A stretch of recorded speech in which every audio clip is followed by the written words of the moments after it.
Hey guys, Bishmii back again with another video. Pow, you know the vibes. And we're back at it again in YCL Season 5 Week 2 after getting the dub last week versus Pokebaldi. We're back at it again this week and we are actually going up against Ryno 5311 and the Delaware Dittos. Now his team consists of Tapu Koko, Scizor, Weavile, Zapdos, Galar, Chandelure, Vaporeon, Executor, Morpeko, Orbeetle, Rhydon, and Marini. Now, looking at his team, I think Bolton is actually really good. It outspeeds everything except for Weavile and Tapu Koko, naturally. So I thought maybe I could get up a bulk up, you know, just start swinging on the Thunder Fang, Fire Fang, and Play Rough. That just hits his team very well. The only thing that I'm really concerned about is because he has a huge fire weakness, he could easily just go into Chandelure, catch a Flash Fire boost.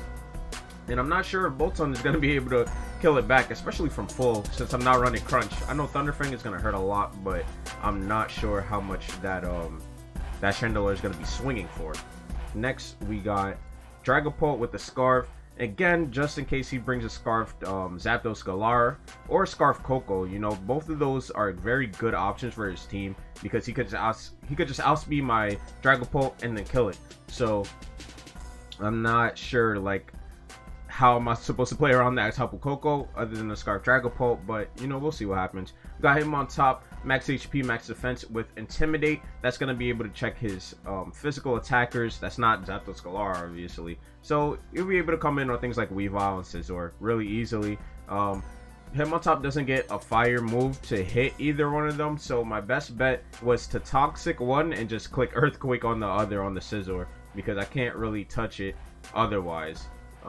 My next three are going to be Metagross, Type Null, and Mamoswine. Metagross has a Cobra Berry, max HP, max defense again because he has a lot of dark access on his team, you know, with knockoff from Scizor, knockoff from Weavile, Throat Chop from Zapdos, and you know, he's going to be here to check those physical attackers again along with him on top. You know, him on top can only do so much. So we have Metagross kind of try to help him out. Type Null is going to be taking the special attacks like things from Executor, Alola, Vaporeon, Chandelure, and Tapu Koko with max HP, max special defense at Violet. We have U-Turn just for like a little bit of momentum like last time. Toxic for the Tapu Koko because we couldn't really run a Thunder Wave into his team. And then we have Roar just in case he decides to set something up, and then we have Flame Charge so that we can hit Scizor and Weavile back. Also getting faster is going to be really good. We got Assault Vest and Mamoswine because with an AV, Mamoswine can live a hit from Chandelure if it's not like Specs, Max Special Attack Modest. It'll also be able to live a Grass Knot from Tapu Koko, I believe, because last week we got smoked by the Grass Knot from the Thundurus. So, you know, we came a little bit prepared.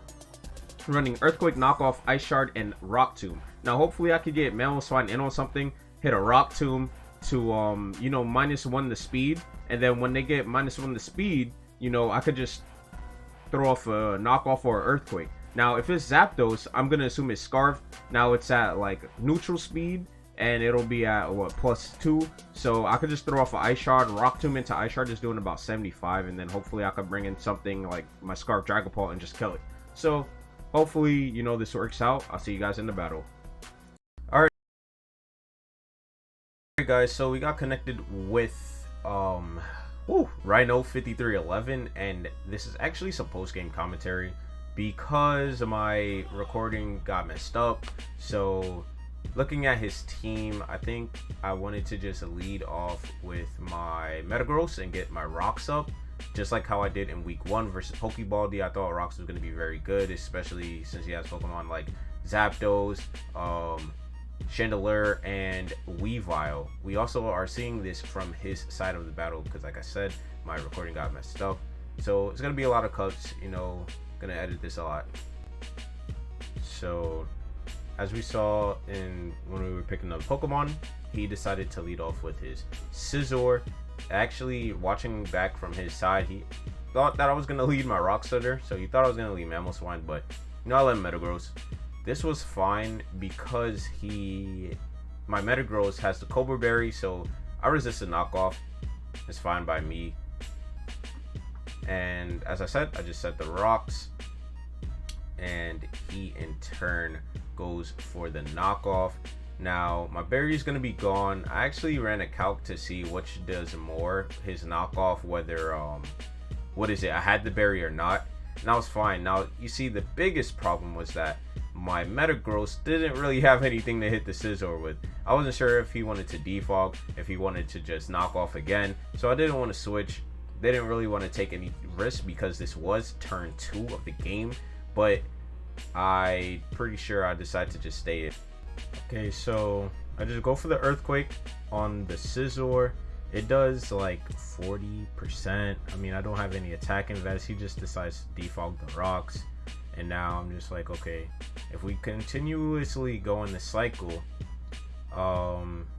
you know, let's see what happens, because I'm gonna set the stealth rocks back up again, and he's just gonna knock me off again. Now this knockoff did a little bit more than the last one, so I was like, hold on, I don't have a way to recover. So I was a little nervous. He's just gonna defog again, and I decide to switch out into my Bolton, right? I switch up into Bolton because I'm like, okay, you know, free on the defog, maybe I could go for Fire Fang, right? But I don't want him to just go into his Chandelier and get off a Flash Fire. I decided to go for a bulk up because I thought, you know, I could live one from Chandelier and just kill it with a Thunder Fang or something. So we go for the bulk up as he switches into his Tapu Koko, which I did not expect to see, and I'm really not sure what EVs he was running. So get off a bulk up, we see he's Air Balloon so that he could dodge, you know, a Mamoswine Earthquake, and he just goes for the Dazzling Gleam. Now Dazzling Gleam does a lot more than I expected it to, and I knew he was faster, but I mean, at +1 with the Electric Terrain stab, I decided to just go for the Thunder Fang. We got to get out of there and go to the special defensive wall type No, who was built to deal with the Tapu Koko, as he just takes the opportunity to roost. That's a great play on him. I mean, I couldn't stay in and risk my Bolton just dying there. So he decides to go for a Volt Switch. Now that does nothing even with the terrain. I believe I go for a Toxic to try to get some extra chip on that thing, but he does just go out to his Scizor. Now I thought that was fine because I did have the Flame Charge. He's gonna knock off my Violite, so I lose my Violite, but he loses his Akaberry in turn, so that's not even gonna allow him to want to stay in for another Flame Charge. I believe I take this opportunity to go for a Toxic, expecting him to go into Chandelier so that he could Flash Fire catch the Flame Charge, and that is exactly what he does. Now I also am pretty sure that even though I don't have an Eviolite type No, should live a hit, because it's like its defenses are like 95, everything's 95 on the stats, so I was still plus Spadef, Nature, max HP, so I was pretty sure I could take a hit, and he had to go to a fire move. I also couldn't risk this thing being like a sub called Mindset, so we're gonna take a little bit of chip and just U-turn out, you know, slow U-turn into one of our faster Mons. We go into our Mamoswine here so that we could throw off a Rock Tomb. I think going into Dragapult would have been way better, because I would have been able to you know, just kick off a Shadow Ball at this thing, kill it, get some good chip on anything, because I don't think he had a normal type. Now he's gonna Flamethrower, sees that we're Assault Vested, and we're gonna Rock Tomb it back. Like I said, I think going Dragapult there would have been a better play, because, you know, I could get a Shadow Ball off on anything. You know, it would have put the game in a different, you know, predicament. After taking the Flamethrower, Chandelier is going to die to the Toxic set by type No. That's going to allow him to go into Scizor freely, and I believe he goes for a knockoff, or I'm not sure. I just went into type No because I didn't want, like, I'm going to Hitmontop instead of type No, because I don't want like anybody to take any more chip. And nerfing this thing would be pretty good, putting it at -1. Also, looking back at the battle, I think I should have been trying to nerf the Scizor every single chance I got. I'll go for a Toxic because I don't think he was going to stay in. I didn't think he'd stay in on the Hitmontop because he doesn't really have a way to hit it, especially being at -1. Instead, he decides to just trade a Bullet Punch with me, and as I Earthquake. So he was adamant on just sitting in front of like anything with the Scizor because he could get great trip on anything and then just roost it back, which was kind of, you know, problematic for me.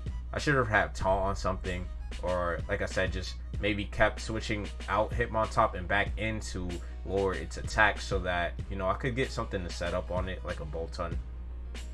He's gonna go for knockoff again on my Metagross switching. Now that does nothing because it's at -1. As also, like, after seeing that damage, I should have realized something. I decide to set up my rocks so that I could hopefully get a free turn on him defogging, and rocks was still just good in the matchup. And on the Zapdos, I knew I could take one, so he just decides to U-turn out. Or at least I thought I could take one. Turns out this thing was banded. Watching it from his side, I didn't know that at the time. So I just went for a Zen Headbutt.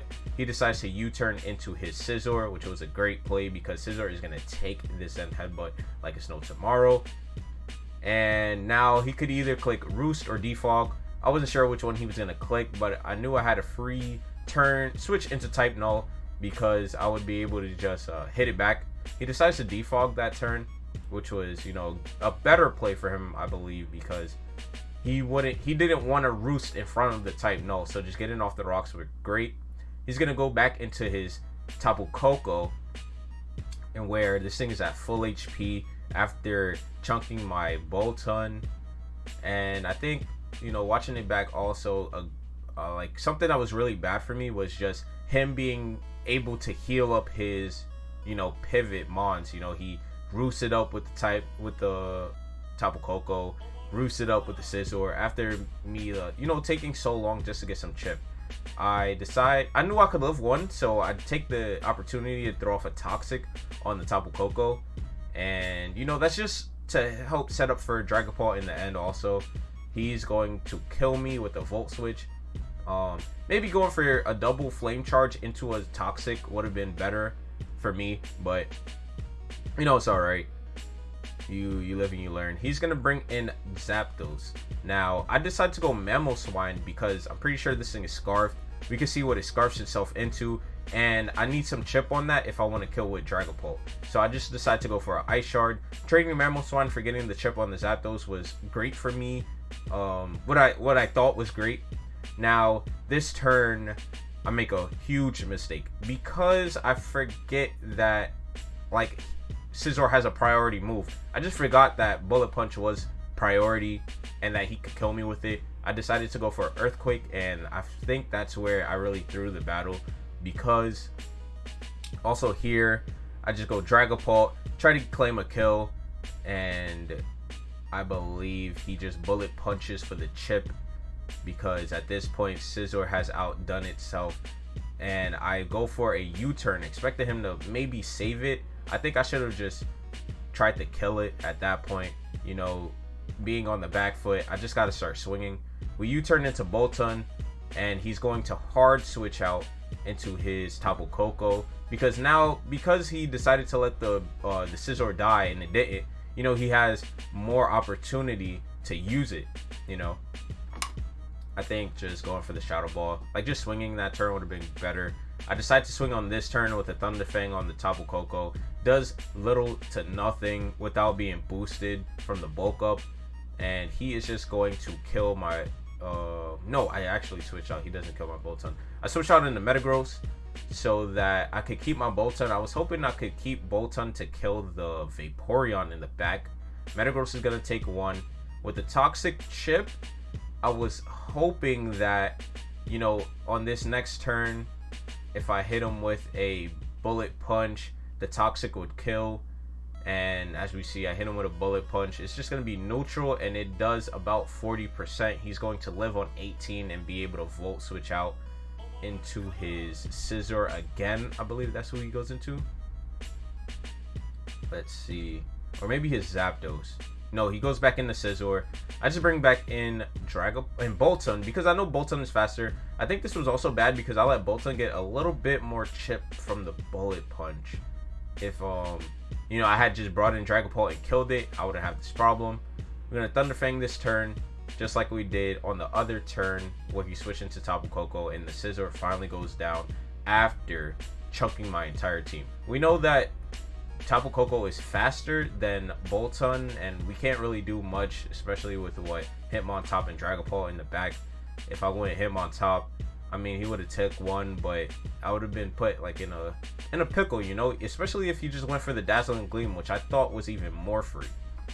He's gonna Volt Switch into his Zapdos Galar, which I'm assuming is Scarfed at this time, and the only way for me to check it, and the only switch I actually had was to go to Dragapult because I didn't want to give this thing a Defiant Boost. He's gonna go into his Vaporeon, which is going to eat the Draco Meteor, and at this turn he makes a very good play. What he wanted to do was to hopefully get Galarian Zapdos a part of the get the Defiant boosted off the Galarian Zapdos, because I can't stay in with Dragapult. So I gotta switch out into Hitmontop with the Intimidate. If he was able to switch his Galarian his Vaporeon out, I'm pretty sure he would have got the Defiant boost and then, you know, just swept. But although, because I switched out anyways, you know, I can't really do much if he just Drill Pecks me here and Drill Pecks my Dragapult, because Dragapult is not able to OHKO the Galarian Zapdos being Scarfed. So that's going to be a GG to Ryno, putting us 1-1 in this YCL Season 5. You know, hopefully we could bounce back next week. We go up against the Nashville Needle Kings and Adam. So I'll see you guys in the next video. Leave a like if you enjoyed and subscribe if you're new. Peace.